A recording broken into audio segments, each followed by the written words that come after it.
Hello everyone, welcome to Delta Academy. मेरा नाम है रंजन और आप देख रहे हैं job vacancy update on Delta Academy. चलिए तो स्टार्ट करते हैं। आज की जो जॉब वैकेंसी अपडेट है थोड़ी सी लीक से हट करके है, यानी कि टेक्निकल के एस्पेक्ट से थोड़ा सा उससे अलग है, लेकिन इंपॉर्टेंट है जितने भी ग्रेजुएट्स हैं आप सभी के पॉइंट ऑफ व्यू से।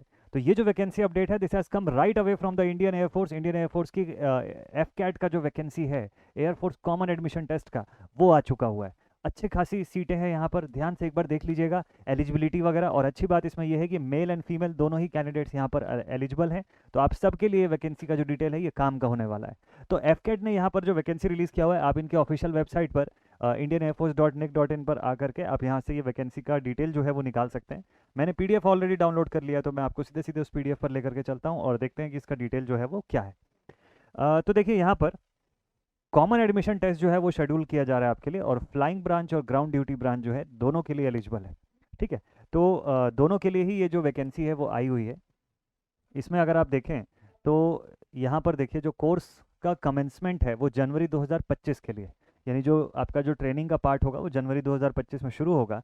फिलहाल बात करें ऑनलाइन एप्लीकेशन की, तो 1 दिसंबर से लेकर के 30 दिसंबर 2023 तक आप फॉर्म फिलअप कर सकते हैं। ठीक है, तो form fill up window already open हो चुका है। फॉर्म फिलअप करने के लिए आपको ऑफिशियल वेबसाइट पर विजिट करना होगा, https आप देखें तो careerindianairforce.cdac.in है ना, या https fcat.cdac.in, इसमें से किसी भी वेबसाइट पर से आप जा करके ऑनलाइन फॉर्म फिलअप कर सकते हैं। इसकी एग्जामिनेशन की डेट अगर मैं आपको बताऊं तो देखिए यहाँ पर लिखा हुआ है कि एफकैट का एग्जामिनेशन फरवरी के महीने में 16 फरवरी, 17 फरवरी और 18 फरवरी टेंटेटिव डेट जो है वो दिया हुआ है 2024 का। ठीक है, कि इन ड्यूरेशंस पर आपका एग्जामिनेशन जो है वो कंडक्ट होगा। एग्जामिनेशन पे जाने से पहले आपको वैकेंसी का डिटेल जो है जल्दी से बता दूं मैं। देखिए, एफ कैट एंट्री की अगर हम बात करें, ग्राउंड ड्यूटी टेक्निकल की अगर मैं बात करूं, तो एरोनॉटिकल इंजीनियरिंग का दोनों पार्ट यहाँ पर देखिए। मेन का एसएससी अगर मैं बताऊं, यहाँ पर एसएससी मतलब शॉर्ट सर्विस कमीशन की यहाँ पे बात हो रही है। शॉर्ट सर्विस कमीशन जो होता है वो 14 साल के लिए आप जॉब में रहते हैं यहाँ पर। ठीक है, 14 ईयर्स का टेन्योर रहता है आपका। तो 14 ईयर्स के लिए आप कमीशन रहते हैं। उसके आगे डिपेंडिंग अपॉन की वैकेंसी कितनी अवेलेबल है, आप कितने इंटरेस्टेड हैं और परफॉर्मेंस के हिसाब से एक्सटेंशन हो भी सकता है और नहीं भी हो सकता है। ठीक है, both the conditions are there.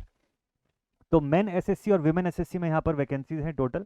आप देख सकते हैं कि टोटल पूरी की पूरी वैकेंसीज का डिटेल दिया हुआ है। साथ में इसमें ग्राउंड ड्यूटी नॉन टेक्निकल भी अगर आप देखेंगे तो चाहे वेपन सिस्टम हो, एडमिन हो, एलजीएस हो, अकाउंट्स हो, ये सारा कुछ का जो वैकेंसी है वो भी अलग से अवेलेबल है, दोनों में ही, मेंस का के लिए भी और विमेन के लिए भी। ठीक है, फ्लाइंग ब्रांच जो है इसमें भी वैकेंसी अवेलेबल है, और सीट्स एनसीसी के कैंडिडेट्स के लिए भी रिजर्व्ड है और अदर कैंडिडेट्स के लिए भी यहाँ पे क्या ऑप्शंस है वो बताया हुआ है इसके अंदर। अब बात करें टाइप ऑफ कमीशन की, तो यही जो मैंने आपको बताया कि शॉर्ट सर्विस कमीशन है दोनों ही कैंडिडेट्स के लिए, मेल और फीमेल कैंडिडेट्स के लिए। तो 14 साल के लिए आप जो है कमेंस्ड रहते हैं यहाँ पर, एज अ एसएससी ऑफिसर आप इसमें वर्क करते हैं। ठीक है, तो बिल्कुल परमानेंट जॉब की तरह ही है, आप इसमें बिल्कुल निश्चिंत रहिएगा। देन इसके बाद देखिए यहाँ से फ्लाइंग ब्रांच को लेकर के स्टेटस दिया हुआ है, मैरिटल स्टेटस अनमैरिड, बिल्कुल ऑब्वियस सी बात है ये। एजुकेशनल क्वालिफिकेशन की बात करें तो भाई फ्लाइंग ब्रांच के लिए मिनिमम आपको मैथ्स प्लस फिजिक्स के कॉम्बिनेशन पर 10+2 लेवल पर क्वालिफाई करना चाहिए। मैं बात कर रहा हूँ बी टेक और हमारे ग्रेजुएट कैंडिडेट्स के लिए। तो यहाँ पर देखिए graduation with the minimum 3 year degree course और 60% का मिनिमम मार्क्स, या फिर बी या बी टेक होना चाहिए आपका 4 ईयर कोर्स किसी भी रिकॉग्नाइज्ड यूनिवर्सिटी से with minimum 60% of the marks. ठीक है, तो ये बी टेक कैंडिडेट जो है वो इस ऑप्शन पर अप्लाई कर सकते हैं। ग्राउंड ड्यूटी टेक्निकल ब्रांच जो है उसमें भी दिया हुआ है एरोनॉटिकल इंजीनियर इलेक्ट्रॉनिक्स के लिए और एरोनॉटिकल इंजीनियर मैकेनिकल के लिए, दोनों के लिए ऑप्शन यहाँ अवेलेबल है। 50% मार्क्स मिनिमम जो है वो मांगा हुआ है यहाँ पर।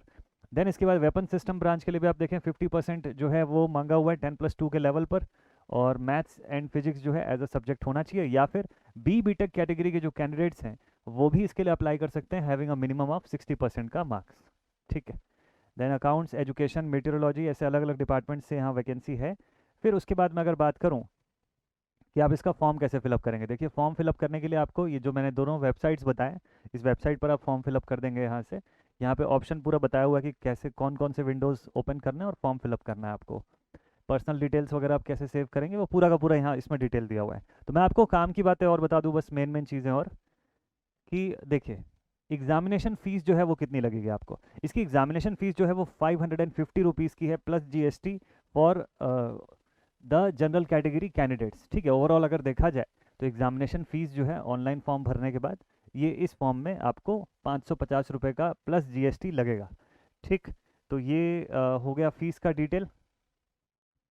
नेक्स्ट इसके बाद अपना फुल डिटेल आप कैसे फिलअप करेंगे, पूरा फॉर्म जो है वो कैसा किस तरीके से फिलअप होगा, वो सारा डिटेल यहाँ पे दिया हुआ, एग्जाम्पल के तौर पे आपको बताया कि डेट ऑफ बर्थ वगैरह जो है वो किस तरीके से आप इस पर फिलअप करेंगे। ठीक है, क्वालिफिकेशन डिटेल्स आप यहाँ पे फिलअप करेंगे, तो क्वालिफिकेशन डिटेल में भी जिस पोस्ट के लिए आप ऑप्ट कर रहे हैं उसके हिसाब से क्वालिफिकेशन आप यहाँ सेलेक्ट करते जाएंगे।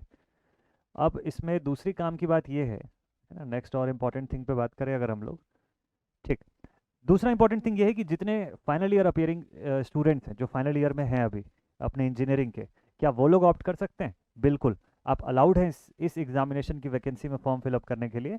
आपको बस वहाँ से जो सर्टिफिकेट है अपने कॉलेज से वो एक इशू कराना होगा जिसमें लिखा हुआ हो, जिससे प्रूव होता हो कि आप फाइनल ईयर के स्टूडेंट हैं। ठीक, तो उसका भी प्रोविज़न यहाँ पर दिया हुआ है। अब ऑनलाइन एग्जामिनेशन जो होगा वो किस तरीके का होगा, उसमें क्या होगा वो समझिएगा। तो देखिए 16 फरवरी, 17 फरवरी और 18 फरवरी के बीच में किसी भी दिन आपका एग्जामिनेशन जो है वो हो सकता है। एग्ज़ाम शेड्यूल जो है वो दिया हुआ है आपको, सीधे रिपोर्टिंग टाइम से लेकर के आपका कंडक्ट ऑफ एग्जामिनेशन का समय क्या होगा, वो भी 2 घंटे का पेपर होता है आपका, बट रिपोर्टिंग टाइम को देखते हुए आप देख लीजिएगा सेकंड शिफ्ट और फर्स्ट शिफ्ट में टाइमिंग क्या क्या रहेगी। ठीक है, अब बात करें सब्जेक्ट की, तो कम्प्लीटली नॉन टेक्निकल है यहाँ पर, पूरे के पूरे सब्जेक्ट्स, कोई भी टेक्निकल सब्जेक्ट्स आपको नहीं दिलाना है इसके अंदर। तो नॉन टेक की प्रिपरेशन अगर आप कर ही रहे हैं ऑलरेडी एसएससी जेई जैसे एग्जामिनेशंस के लिए और भी एग्जामिनेशंस के लिए, तो आप उसको यहाँ पे भी यूज़ कर सकते हैं। एडिशनली आप देखिए यहाँ पर जनरल अवेयरनेस के साथ साथ verbal ability in English, numerical ability, reasoning और मिलिट्री एप्टीट्यूड टेस्ट जो है ये इतना होना है। 100 क्वेश्चंस होंगे, 300 नंबर का पूरा पेपर रहेगा आपका, यानी कि हर सवाल 3 मार्क्स का रहेगा और हर गलत आंसर पे 1 मार्क्स नेगेटिव मार्क्स का डिडक्शन होगा। ठीक है, ड्यूरेशन 2 घंटे का है पूरे पेपर का, पूरा ऑनलाइन एग्जामिनेशन ही है। मार्किंग स्कीम मैंने आपको बता दिया, नॉर्मलाइजेशन जो है वो डे या एंड शिफ्ट वाइज जो है वो नॉर्मलाइजेशन भी लागू होगा इसके ऊपर।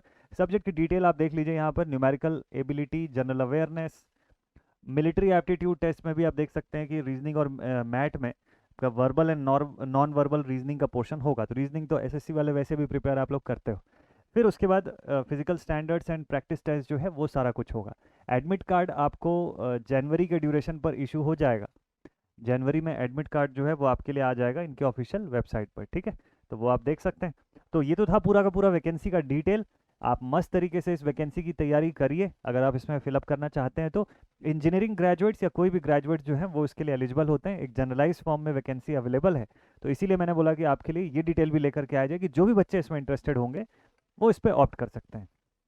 सिलेक्शन का आगे का प्रोसीजर मैं बता दूं आपको, रिटन एग्जामिनेशन आपको दिलाना होता है। रिटन में आप जब क्वालिफाई करते हैं और जब आप एएफएसबी में आपको बुलाया जाता है, तो इंडिया में टोटल 5 एएफएसबी हैं, एयरफोर्स सिलेक्शन बोर्ड्स, और उन पांचों में से किसी एक एएफएसबी पे आपको बुलाया जाएगा, जैसे कि मैसूर में है, वाराणसी में है, देहरादून में है, गुवाहाटी में है शायद।